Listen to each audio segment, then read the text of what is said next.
Hi, and welcome back to Every Note Counts, my second attempt at YouTube channels. After the colossal failure of my first channel, none of these notes work. So it is 5:22 a.m. I'm going to film this episode a little bit differently than how I normally do. I may film this video over multiple days, so if the lighting changes, if my shirt changes, if all of a sudden I'm not wearing glasses because I was, driven enough to put in contacts, please forgive the changes in settings.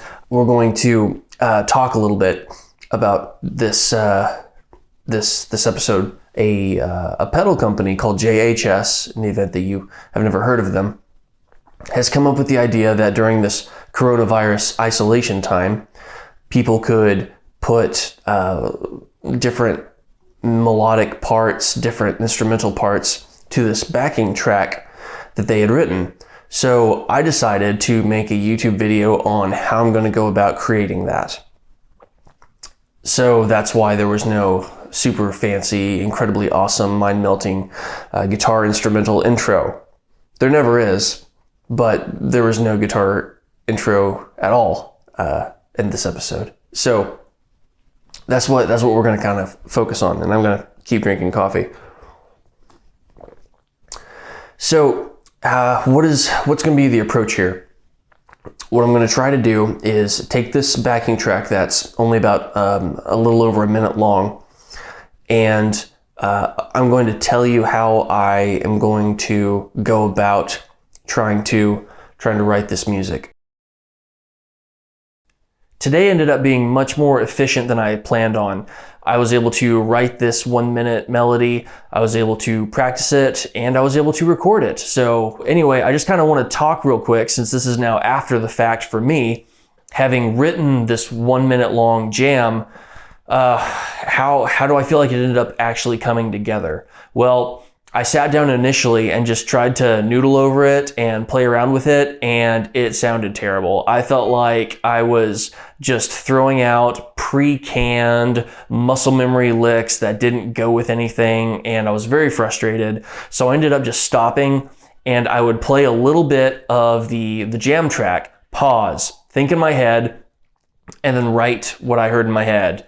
So then I would hit play again and hear the next part and think, okay, would I make this next riff answer the previous one or move to a different musical melodic idea?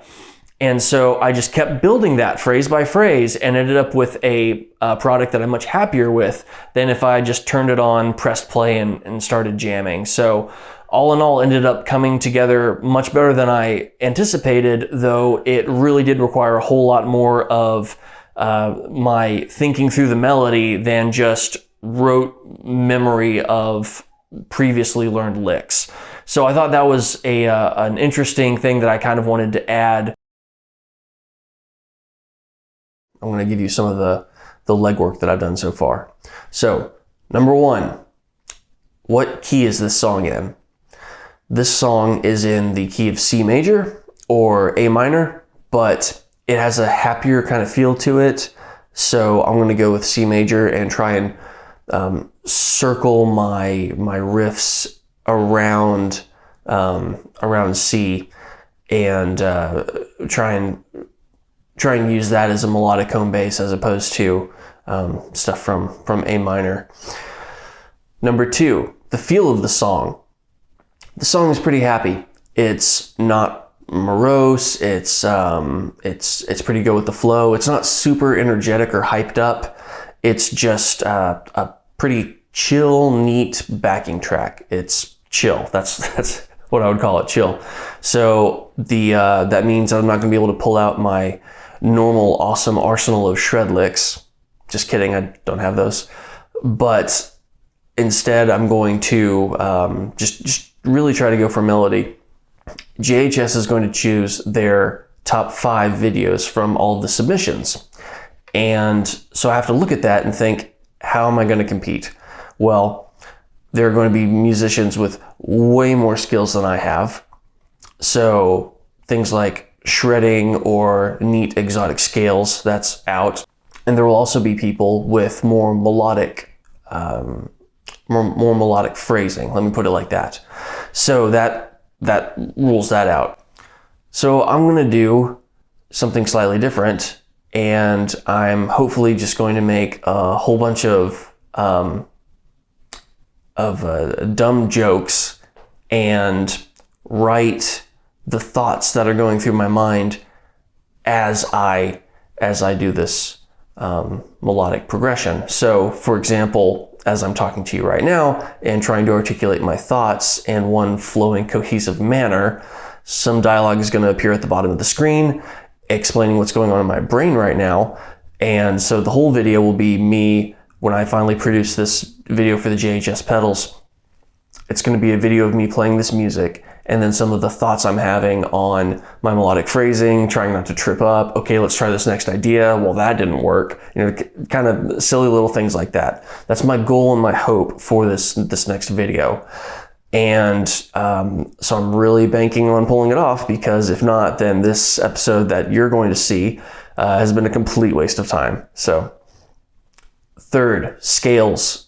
I'm mostly a pentatonic guitarist. I don't use crazy things like the harmonic minor scale. I have some knowledge of modes. I used to have more when I was trying to be a shredder, but I'm going to primarily build my understanding around, or I should say primarily build my approach around the pentatonic scale, and then weave in some extended chord thoughts, like going to the seventh of whatever chord we're in, or grabbing some sort of passing tones, because no note is wrong if you stay on it for a short enough amount of time. My fourth consideration, dynamics.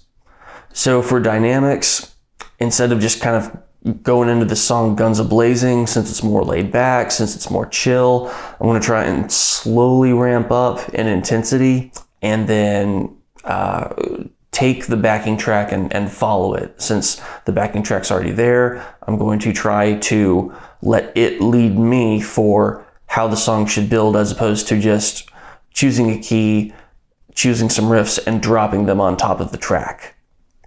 Tone. I could use a ton of reverb and delay and get some otherworldly, ethereal kind of sounds. I just got a Keeley pedal not too long ago, the Caverns, that is been a really fun delay and reverb pedal to use. But I don't think I'm going to go for that, nor am I going to go for a heavily saturated, crunchy distortion or anything like that. But probably something more just based around continuous wah pedal use. I don't see how I can go wrong with that. But in all seriousness, I'm just going to go for a clean, on the edge of breaking up kind of tone, because that's where I'm most comfortable playing. So instead of using different tones to try and come up with new ideas, though I might do that, primarily I'm just going to work within the confines of my comfort zone, because the tone that I'm most comfortable playing with should hopefully feel most comfortable under the fingers and render me some decent results.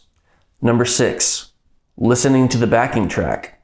I know this is silly, but I'm really just gonna listen to the backing track over and over again and hum to it, come up with little melodies in my mind, whistle, making random noises with some melodic ideas to try and get the juices flowing for how to approach the song. So that should really help me kind of bridge the gap between the thoughts of how this song could sound and what's going to come out of my fingers.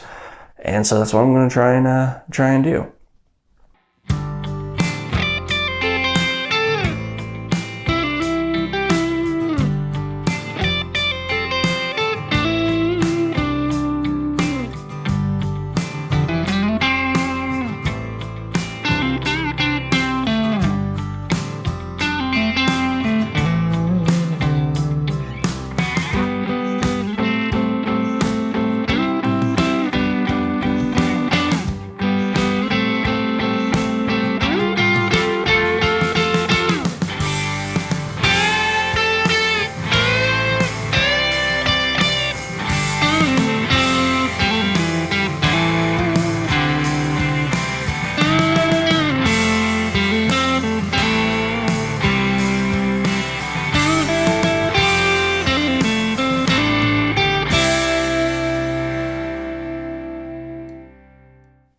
Thanks for watching, and until next time, make every note count.